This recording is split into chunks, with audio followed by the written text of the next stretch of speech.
Ndugu mtazamaji, karibu kwenye chaneli ya simulizi za kutisha na kusisimua iitwayo The Book of Magic Stories. Kama ndio mara yako ya kwanza kukutana na chaneli hii, tafadhali gusa alama ya kengele ili kusubscribe na uwe wa kwanza kupata notification pale ambapo ninapokuwa nimeweka simulizi mpya.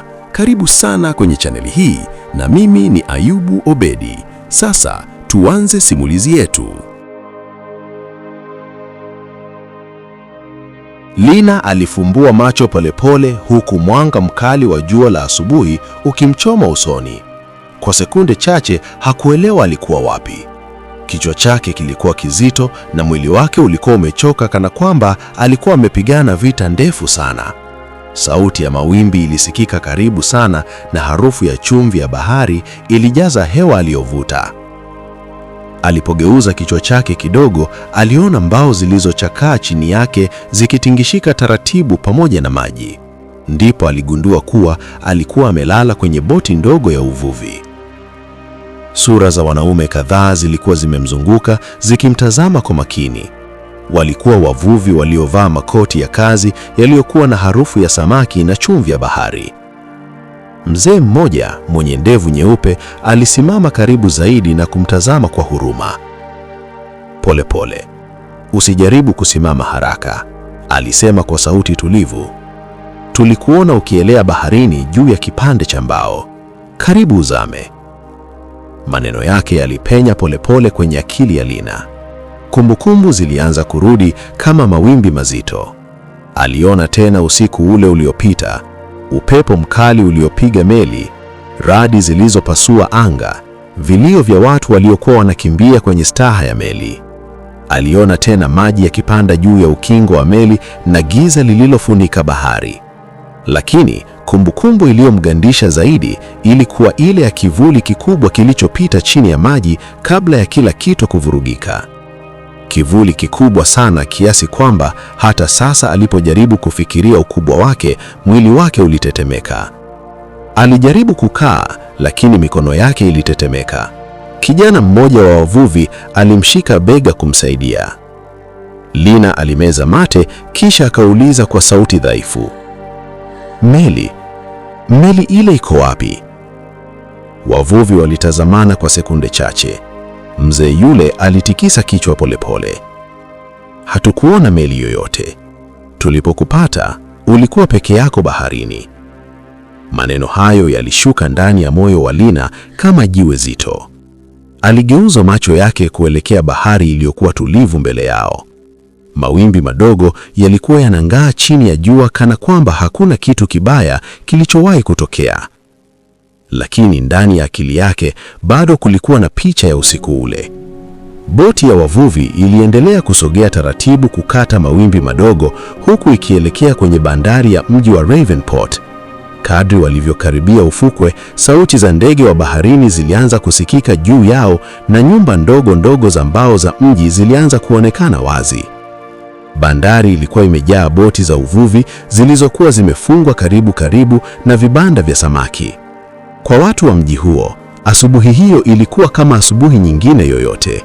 Hakuna aliyekuwa anajua kuwa mbali kule baharini kuna kitu kilichosababisha meli kubwa kutoweka. Wavuvi walimsaidia Lina kushuka kwenye boti alipokuwa bado dhaifu. Miguu yake ilitetemeka kidogo alipokanyaga mbao za gati. Watu wachache waliokuwa karibu waligeuka kumtazama kwa mshangao walipoona hali yake. Mmoja wa wavuvi aliwaeleza kwa kifupi kuwa walimkuta baharini akielea. Baada ya muda mfupi, Lina alipelekwa kwenye kliniki ndogo ya mji ili apumzike. Daktari alimchunguza na kumwambia kwamba hakuwa na majeraha makubwa isipokuwa uchovu mkali na michubuko kadhaa. Baada ya masaa kadhaa kupita, Lina alitoka nje ya kliniki ili kupata hewa safi. Jua lilikuwa limeanza kushuka polepole kuelekea magharibi na mwanga wa jioni ulianza kuifanya bahari ionekane ya dhahabu. Alitembea polepole kuelekea ufukwe huku mawazo yake yakiwa mazito. Alisimama karibu na maji akitazama upeo wa bahari.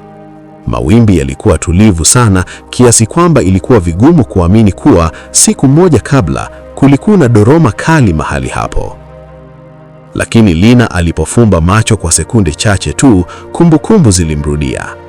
Aliona tena mwanga wa radi ukimulika bahari na kwa sekunde moja kuonyesha kivuli kikubwa kilichopita chini ya meli yetu. Alikumbuka jinsi meli ilivyotikiswa ghafla kana kwamba imegongwa na kitu kizito sana. Kisha kila kitu kilichofuata ni kelele, maji na giza. Alifungua macho yake haraka kana kwamba anajaribu kufukuza kumbukumbu hizo. Lakini alipoinua macho yake kuelekea bahari, aliona kitu ambacho kilimfanya asimame bila kusogea. Mbali kidogo juu ya maji, kulikuwa na mzunguko mdogo wa mawimbi uliokuwa unajirudia rudia. Inaonekana kama maji yanachemka polepole chini kutoka. Mwanzo alidhani ni samaki wakubwa au mawimbi tu yanayobadilika. Lakini kadri alivyoendelea kutazama, alihisi kitu kisichoeleweka ndani ya moyo wake. Ile sehemu ya maji ilitikiswa tena, kisha ikatulia. Lina akaza macho yake akijaribu kuona vizuri zaidi. Kwa sekunde chache, kila kitu kilionekana cha kawaida tena. Lakini ghafla, kivuli kikubwa kilipita chini ya maji. Kilikuwa mbali sana, lakini bado aliona wazi kuwa hakikuwa kivuli cha mawimbi ya kawaida. Kilikuwa kikubwa sana na kilisogea polepole kana kwamba kitu kizito kinapita chini ya bahari. Lina alirudi hatua moja nyuma bila kujua. Moyo wake ulianza kupiga kwa kasi. Hakutaka kuamini kile macho yake yaliona, lakini hofu ile ile aliyohisi usiku ule ilianza kurudi tena. Wakati huo huo, baadhi ya wavuvi waliokuwa karibu walikuwa wakitazama bahari pia. Mmoja wao alisema kwa mshangao kuwa maji yanaonekana ya ajabu leo. Mwingine alikubali akisema mawimbi yanabadilika bila upepo mkubwa. Lina alisikiza maneno yake huku macho yake bado yakiwa kwenye maji. Dakika chache baadaye, maji yale yalipasuka kidogo tena kana kwamba kitu kikubwa sana kimepita chini yake. Wavuvi walitazamana kwa wasiwasi, lakini hakuna aliyesema chochote. Lina alihisi baridi kali ikipita mgongoni.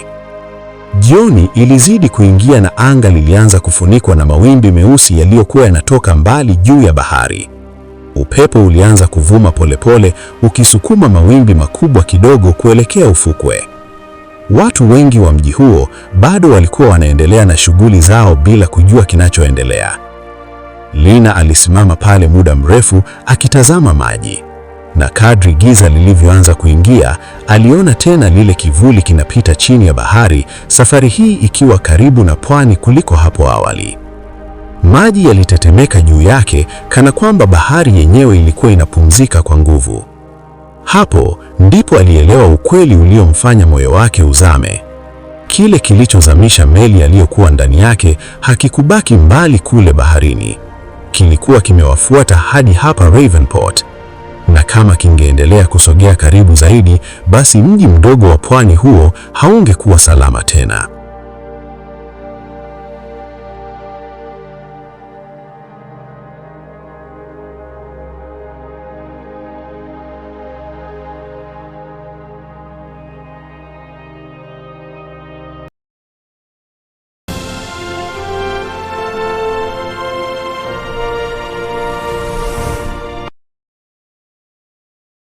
Ndugu mtazamaji, asante kwa kutizama simulizi hii mpaka mwisho, na pia kama umeipenda, niandikie kwenye comment section hapo chini, na pia unaweza kunitumia ujumbe mfupi kupitia namba yangu ya WhatsApp ambayo ni 0766947545, na pia kama una mchango wowote wa kifedha ili kuiboresha The Book of Magic Stories, unaweza kutuma kiasi chochote ulichonacho kupitia namba yangu ya M-Pesa ambayo ni 0766947545.